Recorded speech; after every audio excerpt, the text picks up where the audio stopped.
Hey guys, if you've got a 2015 to 2019 Ford F-150 and your little center console media bin door is stuck or just keeps binding, you're definitely not the only one.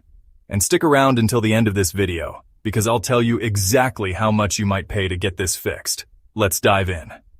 So, Ford actually put out a Technical Service Bulletin about this. Not a recall, just a TSB, which means it's a known issue but not a safety problem. The bulletin is numbered 18-2364 and it's listed by the NHTSA as ID 10153915. Basically, the media bin door in front of your shifter gets stuck, won't open, or just refuses to slide like it should. Now, here's what Ford says is going on. There's this little inertia switch inside the bin. Sometimes it'll get stuck in the active position, which stops the door from moving smoothly. Ford's official fix is actually pretty straightforward, if you know what you're doing. Dealers will pull off the console's upper trim and cup holder, pop out the media bin itself, and then check that inertia switch. If it's in the active position, they push the switch toward the front of the bin to the inactive position, then test the door. If that fixes it, you're done.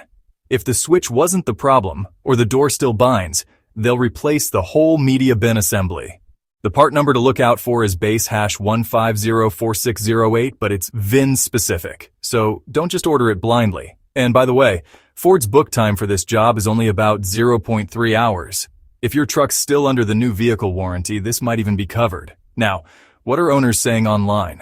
Some got lucky, just had to clear out some debris, or pop the trim and reset the switch themselves. Others had to bite the bullet and swap the assembly, just like the TSB says. Alright, let's talk numbers like I promised. If you're out of warranty, labor for this fix at a dealer could run you anywhere from $40 to $60 because it's a quick job. The media bin assembly itself can cost between $70 and $150 depending on where you get it. So parts and labor together, you're looking at roughly $110 to $210 total. Hope this clears things up. If this video helped you or if you've had this problem, drop a comment below. Hit that like button, and don't forget to subscribe for more car tips and fixes. Thanks for watching. I'll link the TSB and NHTSA numbers in the description. See other videos on quick F-150 fixes here.